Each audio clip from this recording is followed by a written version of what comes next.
श्वेते वृषेश महारूढ़ा श्वेतांबरा धरा शुचि महागौरी शुभम दद्यान महादेव प्रमोददा।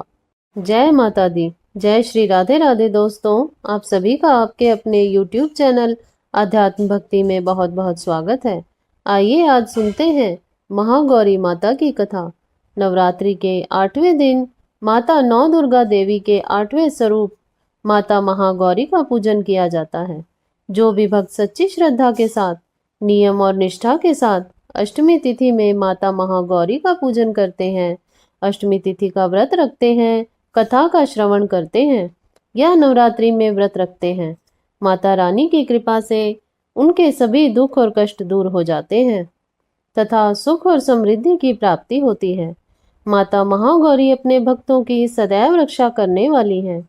जो भी बुरे कर्म करने वाले हैं उन्हें दंड देती है माता रानी, और जो अच्छे कर्म करते हैं माता रानी उनकी सदैव रक्षा करती है और अंत में मोक्ष को प्रदान कर पूर्व जन्म के भय को भी दूर कर देती हैं।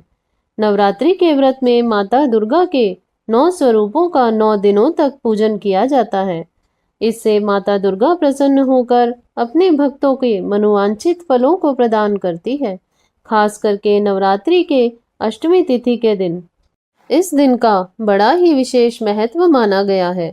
जो नवरात्रि में व्रत नहीं करते वो अष्टमी तिथि के दिन उपवास रह करके इस दिन माता गौरी का पूजन करते हैं, और जो भी नवरात्रि का व्रत करने वाले हैं वे 9 दिनों तक माता का पूजन करते हैं, हवन आदि का कार्य करते हैं। नवमी तिथि के दिन और फिर 10वीं तिथि में जा करके व्रत का पारण और हवन आदि कार्य करते हैं। लेकिन जो अष्टमी का केवल व्रत करने वाले हैं वो दिन भर उपवास रहते हुए भी इस दिन विशेष प्रकार से संध्या के समय माता महागौरी का पूजन करते हैं, अर्चन करते हैं और रात्रि के समय में फलाहार या मीठा भोजन ग्रहण करते हैं। वो अपनी श्रद्धा और सामर्थ्य के अनुसार आप कर सकते हैं। बहुत सी जगहों पर अष्टमी तिथि के दिन कुमारी कन्याओं का पूजन किया जाता है और बहुत सी जगहों पर नवमी तिथि के दिन कुमारी कन्याओं का पूजन किया जाता है। जो कुमारी कन्याओं का पूजन करते हैं उन्हें ध्यान देना चाहिए कि कुमारी कन्याओं की आयु 10 वर्ष से नीचे होनी चाहिए और 2 वर्ष से ऊपर इन कन्याओं का विशेष प्रकार से पूजन करना चाहिए। दान दक्षिणा फल आदि उन्हें प्रदान करना चाहिए और उन्हें भोजन कराना चाहिए। जो भी कन्याओं का पूजन करते हैं उन्हें माता दुर्गा की असीम कृपा प्राप्त होती है। नवरात्रि के दौरान कुमारी कन्याएं माता रानी का स्वरूप मानी जाती हैं और माता का स्वरूप मान करके ही कुमारी कन्याओं का अष्टमी तिथि के दिन या नवमी तिथि के दिन पूरे विधि विधान के साथ पूजन करना चाहिए। तो आइए सुनते हैं माता महागौरी की कथा। तो बोलिए प्रेम से माता महागौरी की जय। माता महागौरी अपने भक्तों की सभी इच्छाओं को पूर्ण करने वाली हैं।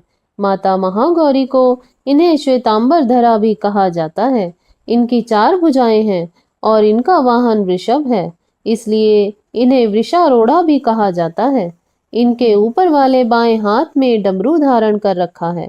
माता रानी ने नीचे वाले हाथों में वर मुद्रा है। माता महागौरी की पूरी मुद्रा बहुत ही शांत है।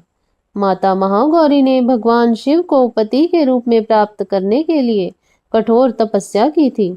इसी वजह से इनका शरीर काला पड़ गया था, लेकिन तपस्या से प्रसन्न होकर भगवान शिवजी ने इनके शरीर को गंगा की पवित्र जल की धारा से धोकर कांतिमय बना दिया और फिर उनका रूप गौर वर्ण का हो गया।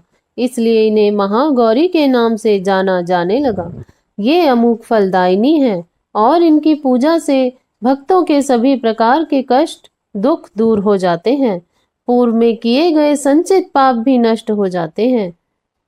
माता महागौरी पूजन अर्चन उपासना आराधना बड़ा ही कल्याणकारी माना गया है। इनकी कृपा से अलौकिक सिद्धियों की प्राप्ति होती है और माता अपने भक्तों की इच्छाओं को पूर्ण करती हैं। तो बोलिए प्रेम से माता महागौरी की जय। माता महालक्ष्मी महाकाली महासरस्वती माता की जय। सर्व देवी देवताओं की जय। इसी प्रकार से जो भी सच्ची श्रद्धा के साथ माता महागौरी का पूजन करते हैं, व्रत को रखते हैं, कथा को श्रवण करते हैं, दुर्गा चालीसा, दुर्गा सप्तशती का पाठ करते हैं, माता इससे अति प्रसन्न होती हैं और अपने भक्तों को मनोवांछित फलों को प्रदान करती हैं। नवरात्रि के दौरान शुद्ध और सात्विकता का पालन करना चाहिए। किसी के प्रति क्रोध नहीं करना चाहिए।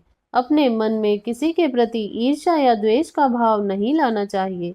अपने से बड़ों का सदा ही आदर और सम्मान करना चाहिए। उनका कभी अपमान नहीं करना चाहिए।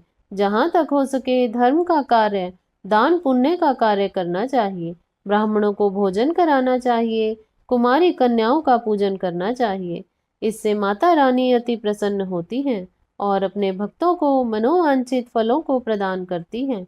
तो बोलिए प्रेम से माता दुर्गा की जय। तो आशा करती हूँ आपको यह जानकारी अच्छी लगी होगी।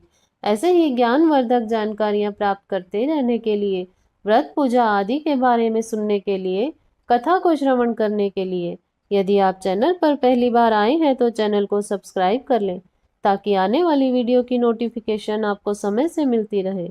वीडियो को लाइक करें, शेयर करें। सुखी रहें, स्वस्थ रहें। जय श्री राधे राधे।